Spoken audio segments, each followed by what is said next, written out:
भाई जी। राधे राधे प्रभु जी। महाराज जी राधे राधे। महाराज जी, त्रिकालज्ञ का अर्थ होता है जो तीनों कालों में देख सकें। महाराज जी, भूत और वर्तमान तो हो रहे हैं तो उन्हें देखा जा सकता है, पर भविष्य यही तो देखा जा ज्ञान है। सकता है? यही तो ज्ञान है। जो भूत भविष्य वर्तमान तीनों कालों का ज्ञान रखते हैं उनको त्रिकालज्ञ कहते हैं। वो है जैसे भगवान शंकर, ईश्वर कोटि के जो महापुरुष हैं वो त्रिकालज्ञ हैं। वो पूरे त्रिभुवन को ऐसे देखते हैं जैसे हथेली पर आंवला रख लो ना तो चारों तरफ से देख सकते हो। ऐसे बैठे बैठे ब्रह्मलोक में क्या हो रहा है, कैलाश में क्या हो रहा है, सब देख सकते हैं। भविष्य में क्या होगा देख रहे हैं, भूत में क्या किया वो देख रहे हैं, वर्तमान में क्या करने वाले हो ये भी पता है। तो ये त्रिकालज्ञ ईश्वर कोटि के महापुरुष होते हैं। थोड़ी थोड़ी स्मृतियां सिद्धियां साधना से प्राप्त हो जाती है कि तुमने कल क्या किया है, कल क्या करोगे, आज अभी क्या करना चाहते हो ये भी पता है। तो इन सब की जानकारी रखने वाला भगवत प्रेमी नहीं होता। भगवत प्रेमी ना कुछ सुनना चाहता ना कुछ जानना चाहता, केवल अपने कृष्ण प्रेम में, प्रभु के प्रेम में रोना चाहता है। न वो अपनी जानकारी रखना चाहता ना किसी और की। सुने न काहू की कही, कहे ना अपनी बात, नारायण व रूप में मगन रहे दिन रात। वो अपने प्रभु की याद स्मृति में सब विस्मृति करके, न भूत की, न भविष्य की, न वर्तमान की। ये भूत भविष्य वर्तमान है तो माया ही है ना बच्चा। तो साधना काय की हो रही, माया की याददाश्त के लिए कि भगवान की याद के लिए? साधना किसकी होती है? भगवान की।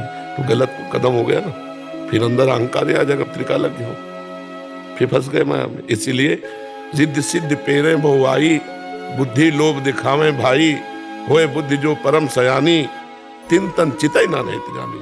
चतुर खिलाड़ी वही है जो रिद्धियों सिद्धियों के चक्कर में ना फंस के भगवान से प्रेम प्राप्त करता है। त्रिकालज्ञ होते हैं, ईश्वर कोटि के महापुरुष है, वो तीनों कालों का ज्ञान रखते हैं। त्रिकालज्ञ का मतलब यही होता है कि आगे क्या होने वाला उनको पता है। उनके लिए भविष्य नहीं, उनके लिए वर्तमान है, भविष्य भी, भूत भी। जैसे वर्तमान में हम तुम्हें देख रहे हैं ना, ऐसे भविष्य को भी देख रहे हैं, भूत को भी देख रहे हैं, तभी तो त्रिकालज्ञ है। तुम त्रिकालज्ञ होते तो प्रश्न क्यों होता है? प्रश्न तभी उठता है जब आप त्रिकालज्ञ नहीं है। आपको बड़ा अजीब लग रहा है कि भविष्य को कैसे जान गए, भविष्य में क्या होने वाला वो कैसे जान सकते हैं? तो कोई अल्पज्ञ क्या, वो त्रिकालज्ञ हो, तीनों कालों का ज्ञान रखते हैं। जो परम सिद्ध हो चुका है उसके लिए तीनों कालों का ज्ञान कोई दुर्लभ थोड़ी है। पर हमारी तुम्हारी उतनी गति नहीं है ना, तो लगता है ऐसा कैसे हो सकता है। ब्रह्मलोक में क्या हो रहा है उनको पता है, अभी हमारे घर में क्या हो रहा है हमको पता नहीं। तो हमारा ज्ञान बहुत सीमित है ना, वो असीम ज्ञान वाले हैं, तो हमारी बुद्धि उनको कैसे पहचान सकती है। और इससे भी परे है कि प्रिया प्रीतम क्या कर रहे हैं। जो इन सिद्धियों का त्यागी है वो ये बात जानता है हमारे श्री कृष्ण इस समय कौन सी लीला कर रहे हैं।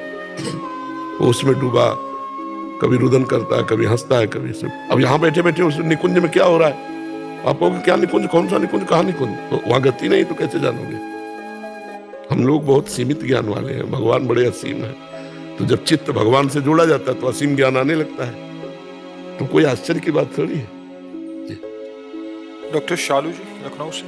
राधे राधे महाराज जी। राधे राधे महाराज जी। महाराज जी, मेरे पति मथुरा के हैं और जब मेरी लड़ाई होती है तो मेरे गुस्सा होने पर तत्काल बोलते हैं कि और तो सब ठीक है, बस तुम ब्रिजवासियों की इज्जत नहीं करती, तुम्हारी कृपा यहीं रुकी है। महाराज जी, क्या ब्रिजवासियों को काम, क्रोध, लोभ, झूठ, धोखा आदि किसी का कोई नहीं, उनकी बात वालो, उनकी बात वालो। गुस्सा मत करो, उनको भगवान के पार्षद मानो, उनको प्यार करो। काहे को गुस्सा करते हो? मनुष्य जीवन गुस्सा करने के लिए मिला है क्या?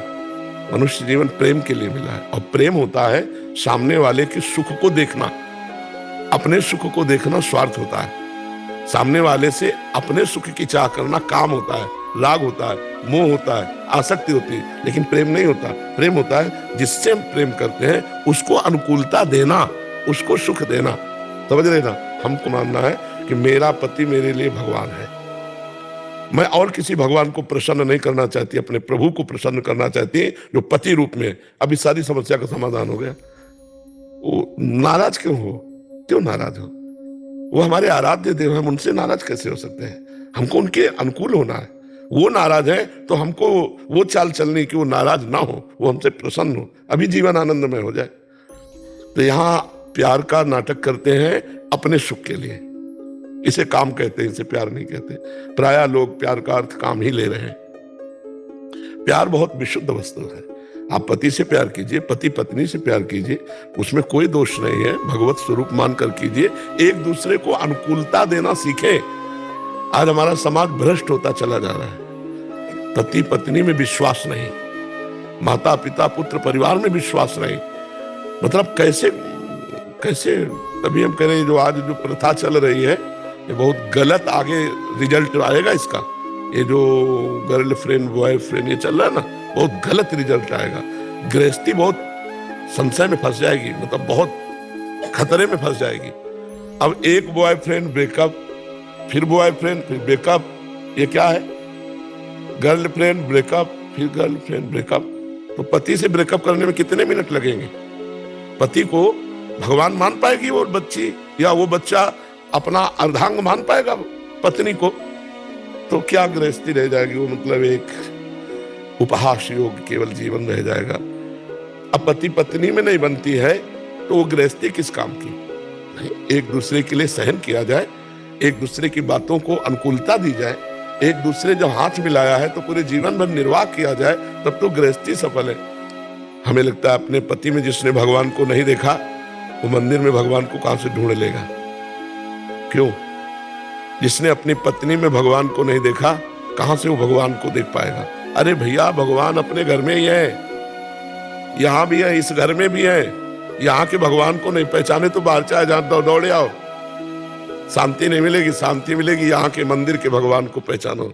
तुम्हारे अंदर बैठे हैं, तुम्हारे पुत्र के अंदर बैठे हैं, तुम्हारी पत्नी के अंदर बैठे हैं, तुम्हारे जितने समाज है उसके अंदर बैठे। सिय राम में सब जग जानी, करो प्रणाम जोरी जुग पर। आज हमारे समाज में यही गड़बड़ी हो रही, आपस में तो गला काट रहे हो, मंदिर में जाके आरती कर रहे। जो मंदिर में बैठा है वही सबके शरीरों में भी तो बैठा है, उससे व्यवहार ठीक करो, नहीं वहां कुछ नहीं मिलने वाला। और सबसे व्यवहार ठीक किया तो मंदिर जाओ चाहे ना जाओ। नामदेव जी ने कुत्ते में भगवान को देख लिया था, नहीं देख लिया था? तो अगर हमारा भाव सही है तो कुत्ते में भी भगवान हम देख सकते हैं, और भाव सही नहीं तो मंदिर में भी भगवान को भी भगवान नहीं मानेंगे। देख लो ना जाके, साक्षात प्रभु बैठे हुए। जो सर्वत्र भगवान देखने का भाव करेगा वही युमाम पश्यति सर्वत्र सर्वम च मयि पश्यति तस्याहं न प्रणश्यामि सच में न प्रणश्यति। तो आप क्षमाशील बनो और पति से प्रेम करो। प्रेम का मतलब होता है पति के अनुकूल चलना। महाराज जी, साधन वैराग्य सेवा कोई भाव नहीं है मेरे में, मेरा उद्धार कैसे हो? राधा राधा राधा, निरंतरता और अनन्यता कैसे महाराज जी? सब आ जाएगी। शुरू तो करो, कदम तो बढ़ाओ। एक गुरुजी ने एक शिष्य को टार्च दी, यमुना नहाने जा रहे तो टार्च बिल्कुल ऐसे दीपक सी जल रही थी। बोले गुरुजी एक कदम दिखाई देता? बोले बस एक कदम देख कर रखता जा, यात्रा पूरी हो जाएगी। हो जाएगी नहीं? अब तुम सोचो वहीं से सीधे यमुना जी प्रकाश मारे तुम। अपनी सखी से कह दीजिए महाराज जी, आपकी तो सखी है राधा जी किशोरी जू। अरे वो आपके अंदर बैठे ही सुन रही, आप बात करो ना उनसे, प्रार्थना करो, राधा नाम का फोन नंबर लगाओ और बात कर लो। राधा राधा राधा राधा सबके हृदय में बैठे हुए वो। यही तो हम भूल कर रहे हैं। हम सोचते हैं कि और कहीं भगवान मिलेंगे, यही बैठे सबके हृदय में बैठे हुए। अभी पांडे जी अहमदाबाद से। महाराज जी, महाराज जी आपके चरणों में कोटि कोटि प्रणाम। महाराज जी, आपका दास एक शिक्षक के रूप में अपनी सेवा दे रहा है। मैं श्री जी की कृपा से 11वीं 12वीं कक्षा के बच्चों को पढ़ाता हूं और उन्हें पढ़ाई के साथ साथ सत्संग की सार बात बताता हूं, नाम जप करने की प्रेरणा देता हूं। पर महाराज जी, मैं स्वयं कई बार आपकी आज्ञा का उल्लंघन कर बैठता हूं। मुझे खुद कभी कभी कम उम्र में मिली कंचन और कीर्ति के प्रति आकर्षण और सुख बुद्धि हो जाता है। फिर मन में ये सलाह देता है कि तू चर्चा करने का अधिकारी ही नहीं है। तो महाराज जी, मेरा प्रश्न है, क्या श्री जी हमारे इन दोषों को क्षमा? उत्तम बात है बच्चा कि हम दूसरे को जो उपदेश करते हैं पहले हमें अपने आचरणों में उतारना चाहिए। अगर हम अपने आचरणों में नहीं उतारते तो फिर इसी को तो पाखंड कहते हैं, तो ठीक नहीं रहेगा ना। हम पहले अपने आचरणों को ठीक करें तो अच्छा रहेगा।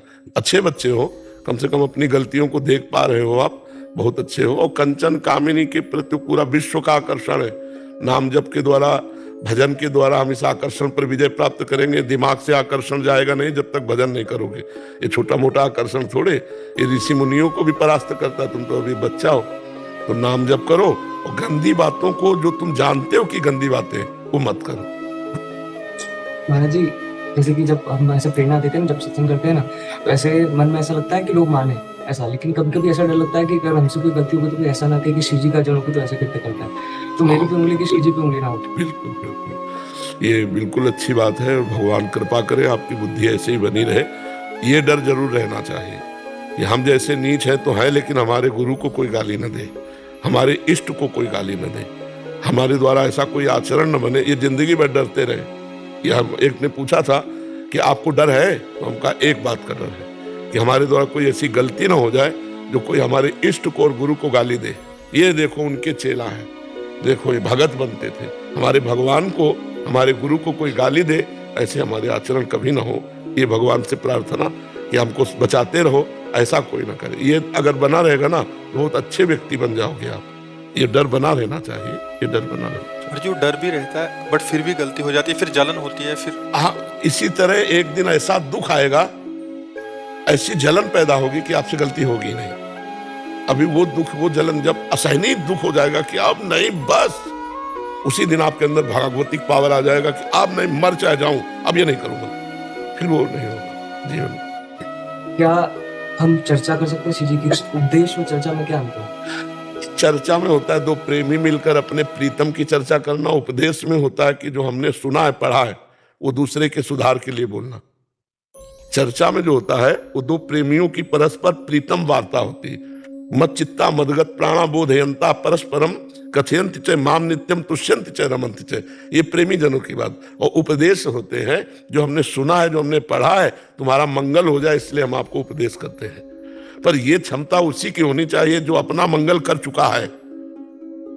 अपना मंगल नहीं कर चुका, दूसरे का मंगल करने जाएगा तो फिसल जाएगा, क्योंकि कंचन कामनी कीर्ति की ऐसी काई है, वो फिसल जाएगा, फिर बचना मुश्किल है। दादाजी हम अधिकारी हैं, गलती होने के बावजूद भी श्री जी नहीं, नाम के लिए प्रेरित करना, अच्छे आचरणों के लिए प्रेरित करना, ये एक दूसरे को भाईचारे की तरह मानो कि हम उपदेशक नहीं है, लेकिन तुमको भी सुख मिले। तो जैसे हम सत्संग में गए, हमको नाम प्रिय लगा, हमको अच्छे आचरण प्रिय लगे, तो हम अपने मित्र भाव से समस्त विद्यार्थियों को वही निवेदन करते हैं कि आप नाम जप कीजिए, नाम कीर्तन कीजिए, आप अच्छे आचरण वाले बने। आप उपदेश मत मानिए, इसे उपदेश मत मानिए। उपदेशक बनने के लिए योग्यता चाहिए, लेकिन हमने सुना है और वो हम आपको बता रहे हैं, आप मानो या ना मानो, तो इसमें कोई बड़ी बात नहीं, इसमें कोई दोष नहीं। ध्रुपद जी अमेरिका से। राधे राधे श्री हरि। महाराज जी आपके चरणों में कोटि कोटि प्रणाम। महाराज जी आपने पूरा संसार में राधा नाम का प्रेम और आनंद दिया है, हम जैसे सामान्य जीव आपको क्या दे सकते हैं जिससे आपको प्रसन्नता हो? आप राधा राधा कहें, स्वस्थ रहें, भगवान की प्रसन्नता के पात्र बने, यही हमारी भेंट है। आप स्वस्थ रहें, आप सुखी रहें, आप सदाचारी बने, आप भगवान की प्रिय बने, यही हमारी भेंट है। हम भगवान के सेवक हैं, हमारा कार्य है सबको भगवत स्वरूप का स्मरण कराना, सबको सच्चे मार्ग पर चलाना। अगर आप सच्चे मार्ग में चले तो हमारी सेवा बन गई, हमें स्वामी की कृपा प्राप्त होगी, बस यही हमारा लक्ष्य है। हमें और किसी से कोई धन्यवाद, थैंक यू ये सब नहीं चाहिए। हमें एक ही बात चाहिए, आप प्रसन्न हो, आप सुखी हो, आप अच्छे आचरण वाले हो, हमारे वचनों से आपका कुछ परिवर्तन हुआ तो हम अपने जीवन को धन्य मानते हैं, हम अपने स्वामी की सेवा कर पाए, तो इतनी बात है। नहीं, सबका धन्यवाद एक ही जगह जाना चाहिए, भगवान के पास। उनका धन्यवाद है कि आपको वाणी सुनने को मिली, हमारे लिए उनका धन्यवाद है कि हमें ये सेवा दी, बस उनकी कृपा है तो ये हो रहा है। नहीं, लाख प्रवचन करो, सामने कोई परिवर्तन नहीं होता, लाख प्रवचन सुनो, अपना कोई परिवर्तन नहीं होता। इसमें मूल भगवान की कृपा है हमारे ऊपर भी और आपके ऊपर भी। तो दोनों भगवान की जय बोले और अच्छे मार्ग के पथिक बने। जी। उत्सव सिंह जी सुल्तानपुर। राधे राधे। राधा वल्लभ श्री हरिवंश महाराज जी। महाराज जी साधक को अपने अहंकार से मुक्ति पाने के लिए क्या मार्ग अपनाना चाहिए? क्या बिना गुरु कृपा से अहंकार से मुक्ति संभव है? नहीं, एक सदगुरुदेव ही ऐसे है जो हमारे अहंकार को नष्ट कर सकते हैं, दूसरा कोई उपाय नहीं। हम जो भी करेंगे वो सब अहंकार पुष्ट होता चला जाएगा। हम मौन व्रत धारण करते हैं, ये मैं के आगे जो कुछ जुड़ता है वो सब मायाकृत होता है। शुद्ध में ब्रह्म स्वरूप है, वही ब्रह्म स्वरूप गुरुदेव हम पर शासन करें और हमको ये अनुभव हो जाए कि मेरा जीवन गुरु कृपा से चल रहा है। गुरु कृपा ही केवलम मोक्ष मूलम गुरु कृपा। मेरे द्वारा जो भी साधन हो रहा है गुरु कृपा से हो रहा है, तो अहंकार शांत हो जाएगा। महापुरुषों की संगति, भगवत प्रेमी महात्माओं की संगति से ही अहंकार नष्ट होता है। तिनकी संगति रहत जाति कुल मद सब नंसई, संतत सेवक सदा भजत जय श्री हरिवंशय। जो प्रभु के भजन में निरंतर डूबे हुए हैं, ऐसे महापुरुषों के संग से अहंकार गलित हो जाता है। कहते हैं ना, जब ऊंट पहाड़ के नीचे जाता है तो अपनी उसकी लंबाई का अहंकार नष्ट हो जाता है। ये पहाड़ जैसे महापुरुष है, द्वंद्वों को जीत करके जो स्वरूप में स्थित है। तो हमारे छोटे मोटे साधनों का जब अहंकार होता है, इनके समीप पहुंचते हैं, वो सब चूर चूर हो जाता है। तो भगवत प्रेमी महात्मा सदगुरु का आश्रय ही अहंकार को नष्ट करता है, नहीं तो हर साधन अहंकार पुष्ट हो जाता है। हर साधन में अहंकार पुष्ट हो जाता है। सबसे बड़ी बात तो ये है ना, अहंकार बहुत सूक्ष्म वस्तु है और बड़ी ऊंचाई से है। संस्कृति मूल शूल प्रदनाना सकल शोकदायक अभिमाना। ब्रह्म मूल प्रकृति, त्रिगुणात्मिका प्रकृति, महातत्व अहंकार, फिर पूरा सृजल है इसी से। तो बहुत नजदीक है ब्रह्म के ये अहंकार, और यही अहंकार नष्ट हो गया तो काम बन गया। भजन तभी माना जाएगा आपका परिपक्व हुआ जब देहाभिमान गलित हो जाए, देह भाव गलित हो जाए, व्यवहार शून्य जीवन, परमार्थमय जीवन, जिसका व्यवहार परमार्थमय हो गया है, भगवत स्वरूप जीवन। ये अहंकार रहित महापुरुष की स्थिति, जहां निर्माण अमोहा जित संग दोषा अध्यात्म नित्या विनिवृत्त कामा द्वंद्व विमुक्ता सुख दुख संगई गच्छन्त मूढ़ा पद्मभ्यम तत्। जो मान रहित है, मोह रहित है, किसी भी संग का दोष जिसके ऊपर प्रभाव नहीं पड़ता, वस्तु व्यक्ति स्थान कोई अपना प्रभाव उसके ऊपर नहीं डाल सकते, वो असंगो हम पुरुषा की जिसे सिद्धि हो चुकी है। अध्यात्म नित्य, नित्य आत्म स्वरूप में स्थित है, विनिवृत्त कामा, समस्त कामनाएं से रहित हो चुका है, द्वंद्व विमुक्ता, मान अपमान निंदा स्थिति जिसके लिए समान हो चुकी है, सुख दुख में जो समान भाव, वो ज्ञानी महापुरुष परम पद का अधिकारी है। जो अमूढ़ है वो ज्ञानी महापुरुष परम पद का अधिकारी है। तो बिना गुरु कृपा के तो हमें लगता है कि अहंकार नष्ट होने का कोई उपाय ही नहीं है। और यही है संस्कृति का मूल। ये खत्म हो गया तो जीवन मुक्त हो गया, फिर क्या है। जो जीवन मुक्ति है, जो विदेह स्थिति है, वो इसी बात की तो है कि अहंकार गलित हो गया है, देहाभिमान गलित हो गया, वो विदेह मुक्त है। नाम जप करो और संतों का संग करो। स्वामी कृष्णानंद जी महाराज, आंध्र प्रदेश से। हाँ जी महाराज जी, वेदांत शास्त्र पाठक जी और आचार्य श्री रामकृष्ण परमहंस जी का परंपरा का आदर्श और उड़िया बाबा श्री रमन महर्षि गोविंदका जी राधा बाबा के विचारों से प्रेरित हैं। रामसुखदास जी महाराज जी से मिले हैं। और महाराज जी, श्री रामकृष्ण महाराज जी के जो बोधन, जो पराभक्ति और जो आपकी राधा भक्ति, श्री मधुसूदन सरस्वती जी की कृष्णात् परम कीमती तत्व हम जाने। वेदांत में कह रहे हैं कि निर्विकारता और कठोरता है सरसता पराभक्ति। निर्विकारता से रसो वही सहा रसमयाम लब्ध्वा आनंदी भवतु।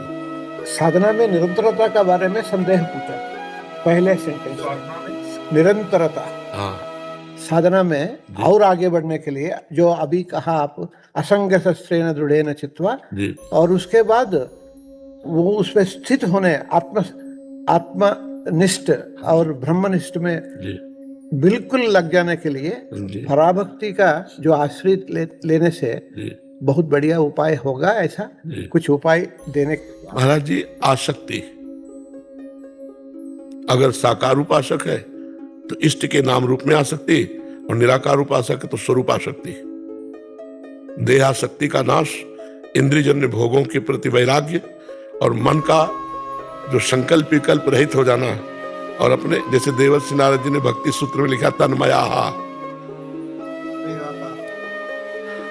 ब्रह्मविद ब्रह्म भवति। स्वरूप में आसक्ति का मतलब है अन्यत्र से पूर्ण चिंतन शून्य हो जाना। अगर वेदांत शास्त्र के अनुसार तो चिंतन रहित हो जाना ही स्वरूप स्थिति है। अंतःकरण में बुद्धि का निश्चय खत्म, मन का संकल्प विकल्प खत्म, अहम की वृत्ति जो अंतःकरण की है वो लय को प्राप्त हो रही है, और चित्त चिंतन शून्य हो गया है, तो अपने स्वरूप में स्थित है। बुद्धि का निश्चय हो गया कि परमात्मा भगवान श्री कृष्ण ही सत्य है, और संकल्प बन चुका है कि जीवन की एक एक श्वास उन्हीं के चिंतन में जाएगी, और चित्त उन्हीं का सतत चिंतन करता है। अहंकार उनके दासत्व को प्राप्त हो गया। ये पराभक्ति का स्वरूप है। आसक्ति ही चिंतन कराती है, आसक्ति ही चिंतन शून्य हो जाती है। जब हम अपने स्वरूप की तरफ देखते हैं तो हमें किसी क्रिया पदार्थ और चिंतन से सुख नहीं मिलना है, क्योंकि जितना भी चिंतन होगा वो चिंतन ही विषय होगा।